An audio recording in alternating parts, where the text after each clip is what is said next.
You're watching the Sunday Night Sports Blitz, brought to you by Southern Quality Ford. Welcome back to the Sunday Night Sports Blitz. Yes, now in Coach's Corner, Huntington head football coach Stephen Dennis. Coach, thanks for being here. Thank you all for having me. No problem, Coach. So let's kind of talk about last week first. Taking on a very good Bastrop team.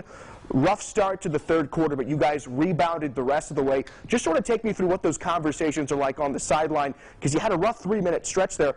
How do you get you guys refocused and go through the rest of that game and perform the way you guys did? Because you held them to one score and you put some points up on the board yourself. Well, you know, it's all part of our growth process. You know, we talk to our guys all the time about doing the little things right and putting one foot in front of the other. And so, you know, sometimes in life you're going to get punched in the mouth. You know, you're going to wake up in the morning and your car's not going to start. You're going to have a flat tire. And so you've got to find a way to just get the day going in the right direction, one thing at a time. And so what I was really proud about our guys was that, you know, sitting right there in the third quarter, we went in at halftime down 12-0, so weren't happy about that, but felt like if we got to stop and a score, we're right back to one score and right back in this game. And we had a 3rd and 15 on the opening drive of the second half.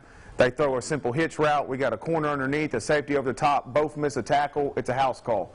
And then we throw a pick six on the next series. So really to overcome that adversity and fight and claw to really, you know, at one point early in the fourth quarter, it was 33-14, and we had the ball inside the red zone to really score and kind of go, hey, now we're within 2 scores again, and we turned the ball over there. So just really proud of our guys that they just kept punching. You know, taking that next step. Now you look at this team, you're 3-1. So kind of where are you with taking the next step, and what is the next step for you guys? You know, we've talked about this all the time. I think, you know, last year was big for us to go 5-5 and make the playoffs for the first time in many, many years there. Now, you know, for me, it's winning a playoff game. It's having a home playoff game. And so, you know, you can talk about the state championship that everybody's going to play for. Everybody in the state's playing for a state championship, but you're not going to get to that until you win a playoff game or you have a good enough record to have a home playoff game. So sitting here halfway through the year at 3-1, we feel like 6 wins will secure a home playoff game. So, you know, if we perform like we did, you know, the first 4 games, the last 4 games, we feel like we can maybe check those boxes. Now, selfishly, we want to win every single one of them.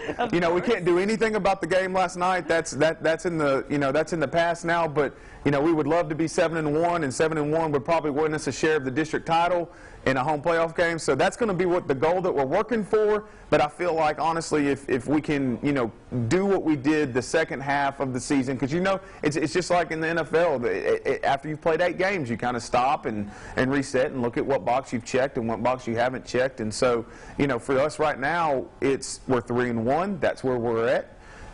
We've got a tough game this week against Jonesboro Hodge. Got to go on the road the next 2 weeks.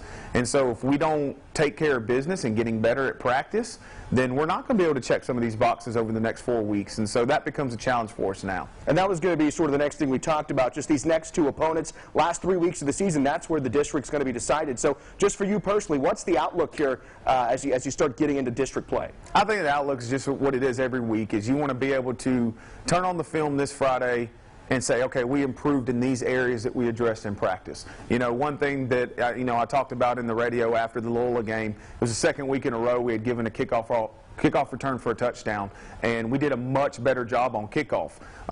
We didn't do as good a job tackling. You know, 2 of their scores were plays where, in the Bastrop game, where we had 4 or 5 guys on the ball, and we just flat miss the tackle. So that'll be a point of emphasis for us in practice this week. So I think if you really teach your kids to have a concept and a mindset of take it one play at a time, one day at a time, you got to attack that in practice. And so, you know, we got better in specialty. The challenge becomes to continue that growth.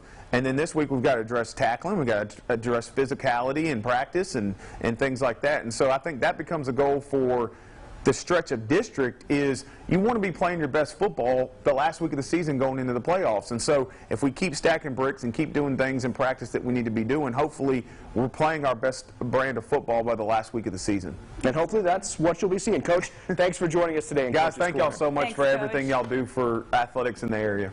Appreciate it, Coach.